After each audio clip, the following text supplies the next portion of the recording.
आपला चॅनल रहस्यमय कोकणवर आपल्या सर्वांचं स्वागत आहे.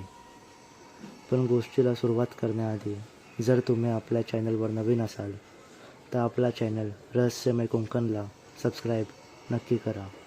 मानकाप्या हा शब्द तुम्ही बऱ्याचदा ऐकला असाल.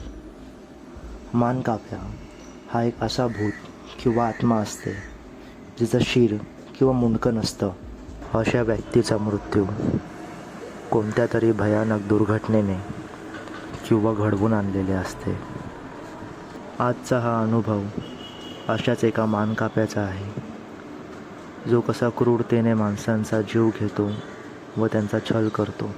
तर मित्रांनो, ही घटना कोकणातल्या एका गावातली आहे.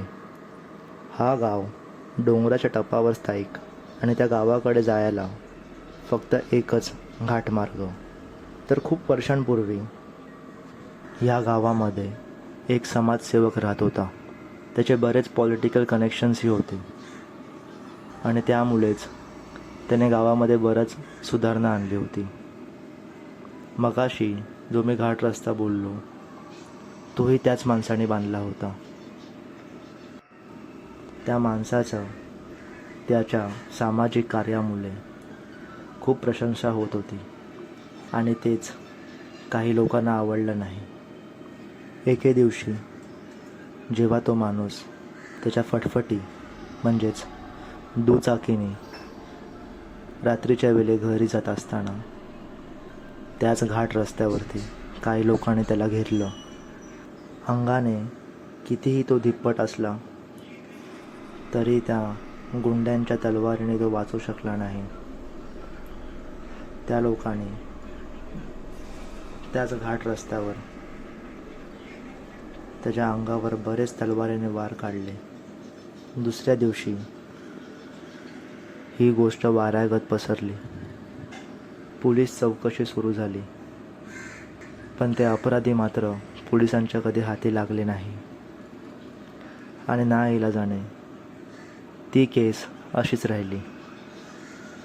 पण मात्र त्या घाटामध्ये भुताटकी सुरू झाली. त्या दिवसानंतर त्या घाटातून रात्री प्रवास करताना दुचाकी, चारचाकी, कोणतेही वाहन असो, त्यांना एक शीर नसलेला माणूस दिसायचा, जो त्यांच्या गाडीचा पाठलाग करत त्यांच्या मागे यायचा. ही घटना वाढत गेली आणि बऱ्याच लोकांना याची खबर लागली. कदाचित त्या माणसाची आत्मा त्या गुंड्यांचा शोध घेत असेल, ज्या लोकांनी मिळून त्याचं खून केलं. त्या गावातल्या व आजूबाजूच्या गावातल्या माणसाने रात्री अपरात्री त्या घाटाचा वापर करणं बंद केलं. भीतीपोटी का होईना, पण कोणच तो घाटमार्ग रात्री वापरायचा नाही असं ठरवलं. भीतीचं कारण असा की तो मानकाप्या दुचाकी किंवा चारचाकी ह्या गाड्यांच्या मागे धावत येऊन ड्रायव्हरच्या बाजूला त्याच गाडीच्या गतीने धावायचा. भीतीने ड्रायव्हरचा तोल जाऊन त्या घाटात बरेच ॲक्सिडेंट किंवा हादसे झाले, जेणेकरून बरेच जखमी किंवा मृत्यूच्या घाटीही उतरले. ही घटना आतल्या आत दाबायचा खूप प्रयत्न केला, पण ती दाबून राहिली नाही. म्हणूनच त्या घाटाचा वापर आजूबाजूच्या गावाल्यांनी बंद केलं होतं. एके दिवशी माझे काका आणि बाबा काही कामास्तव त्या गावाकडे गेले होते. त्या दिवशी तिथून निघताना त्यांना उशीर झाला.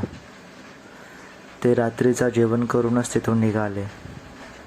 निघताना तिथल्या लोकांनी त्यांना सांगितलं, खूप रात्र झाली आहे, आज तुम्ही इथेच थांबा, हा गावाकडचा रस्ता धोक्याचा आहे.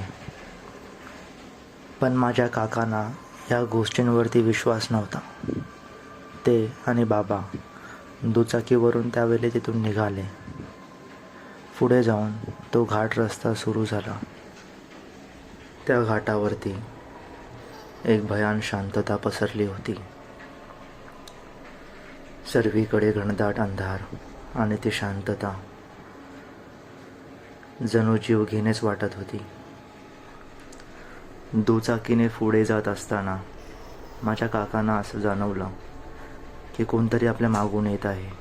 काकाने रेअर व्ह्यू मिररमध्ये पाहिलं तर एक मुंडकं नसलेलं आणि अंगावर बरेच जखमा असलेलं शरीर त्यांच्या मागावर बाईकच्या गतीने धावून येत होतं. ते भयानक दृश्य पाहून त्यांना जोराचा धक्काच बसला. घडत असलेला प्रकार त्यांनी लगेच बाबांना सांगितलं. तेव्हा बाबा बोलले, मला वाटतं हा तोच प्रकार आहे जे गावाकडची माणसं बोलत होती. तू गाडी नीट चालव, आजूबाजूला काय घडतंय त्याच्याकडे लक्ष नको देऊ, मीही सरळच बघेन. बघताच क्षणी ते जे काय होतं ते आता बाईकच्या बाजूला येऊन त्यांच्याच गतीने धावत होतं. काका आणि बाबा आता प्रचंड घाबरले होते.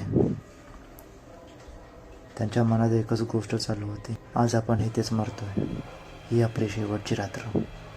काका कितीही घाबरले असले तरी त्याने बाईकचा हँडलचा ताबा सोडला नाही. मनामध्ये देवाचं नाव घेत ते बाईक त्याच वेगाने चालवत होते.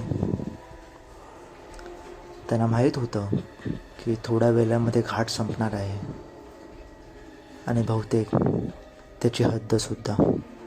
त्या मानकाप्याने दुर्घटना घडवून आणण्याचा बराच प्रयत्न केला, पण काका मात्र धीट राहिले. पुढच्या काही क्षणातच त्या मानकाप्याने त्याचा वेग कमी केला आणि हळूहळू दिसेनासा झाला. काकांनी खात्री करून घ्यावी म्हणून खूप हिमतीने रेअर व्ह्यू मिररमध्ये बघितलं तर तो गायब झाला होता. त्यांचं नशीब चांगलं होतं म्हणून त्या रात्री माझे काका आणि बाबा वाचले. जर तुम्हाला ही गोष्ट आवडली असेल तर आपला चॅनल रहस्यमय कोकणला लाईक, शेअर आणि सबस्क्राईब नक्की करा. धन्यवाद.